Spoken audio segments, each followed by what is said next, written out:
Hi folks, you're with Tastus today, your pushback channel, and thank you for joining this live stream. In this essay, I'd like to talk about the domestic violence industry. It's like the racism industry. It's part of a wider propaganda campaign to divide and degrade Western civilization and Western society, and often they do these things, these propaganda campaigns, which are very well funded with your tax dollars, by the way.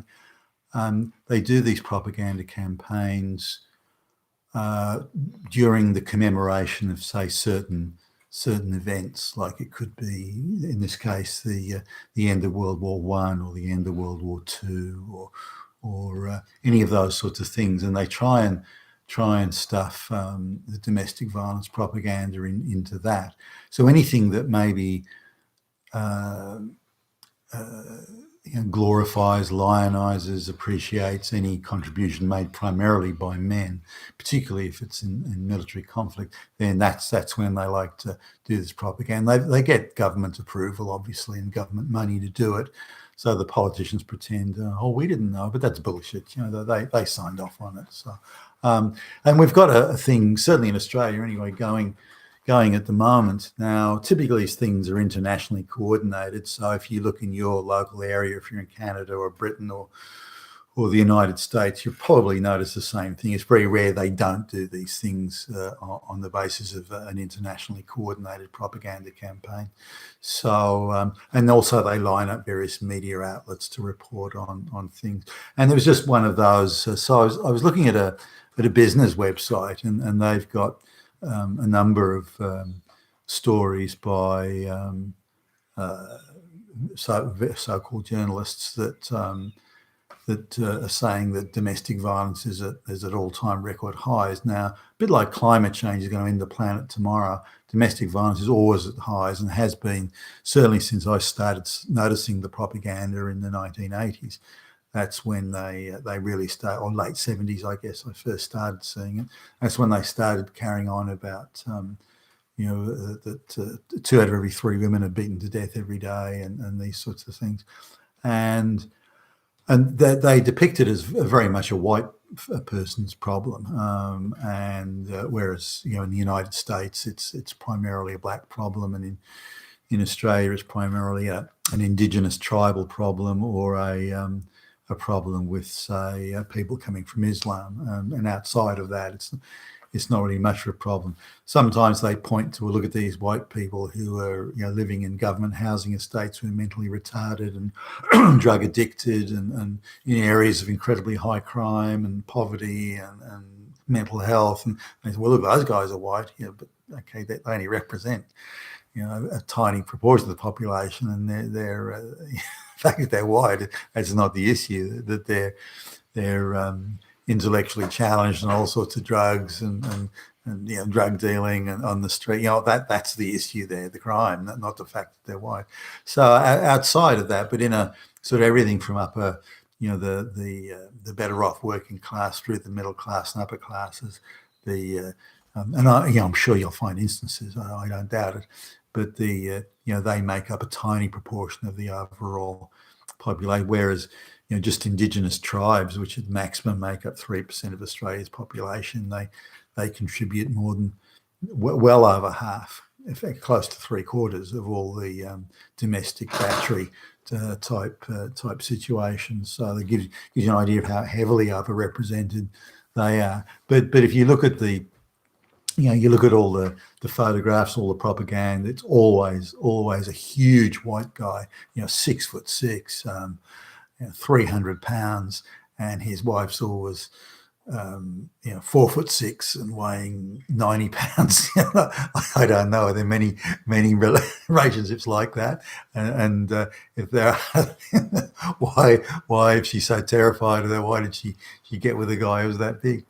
So that's the propaganda thing. But I noticed that it was the article on the business website was quoting a couple of sources, and they were quoting a very, very left-wing, extremely left-wing activist group, that activist news station, or news outlet, and said, well, they'd said that 2 out of every 3 women are getting beaten every day or every second day, whatever it was. I mean, an incredible figure that clearly is bullshit.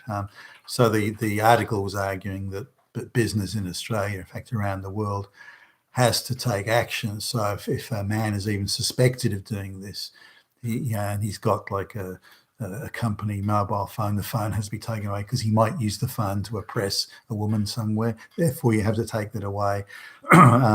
So these crazy sort of things that he can't be allowed to use the resources of the company because that may assist him in some way. He's an employee of the company, may assist him in some way to be committing these acts of domestic violence. That's the rationale. So in that sense, government employees and college professors and so on can't use the resources of the college to organise climate change street marches then. Oh, no, that's all right. That's okay. No, they're allowed to do that because that's a good cause. No. So anyway, they quoted this news station. Now, the news station in turn had based their article on what they called a study.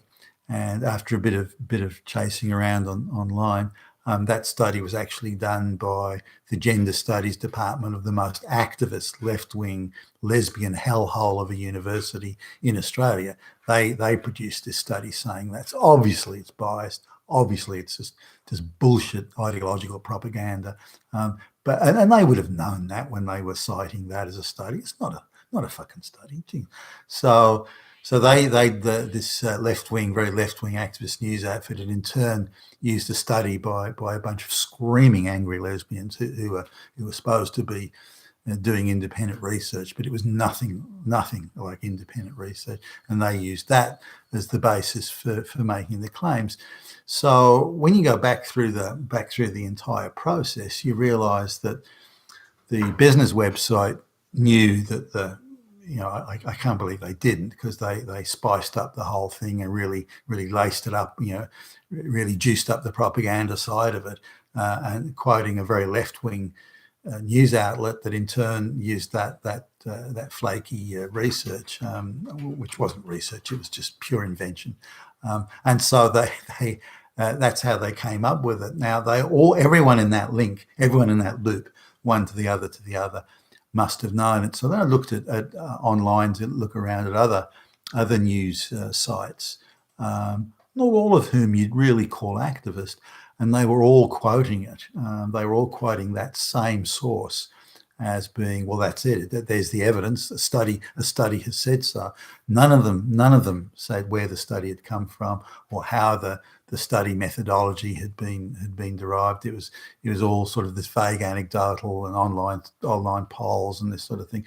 There was no actual research done, but none of them quoted that. Now, if they'd said, look, a bunch of angry lesbians at the University Gender Studies Department did some really half-assed work that they call research, which wouldn't meet any academic standards of rigor, and what they said was this, but you need to take it with a pinch of salt. Now, that would be reporting, but it's not. Instead, they all ran with the propaganda. So people looking at it think, oh, gee, that's really bad. 2 out of every 3 women are being beaten every day by the husband. Wow, I don't know anyone who's in that sort of situation. It must just be everyone I don't know. And of course, that's what I used to look at that propaganda when I was younger and think, well, gee whiz, that must be happening to everyone that I don't know. But of course, it's not happening, and that's the point. But they're still running this propaganda, whether it be on business websites, various social websites. It's being circulated widely online and on the Twitters and all this sort of thing. There's no fact checkers jumping all over that, which would be easy to do. But there's no fact checkers jumping over that propaganda is allowed to go straight through, untouched and unquestioned. But that's the extent of the propaganda world we live in now. Everything we see on the news is propaganda designed to change and control our behaviour, and it's all lies, every fucking bit of it, whether it's the climate change, the domestic violence, the racism, the whole lot. It's all lies, and we're getting it 24/7 from the entire mainstream media and globalist controlled projects. You've been with Tastus today, your Pushback channel, and thank you for listening.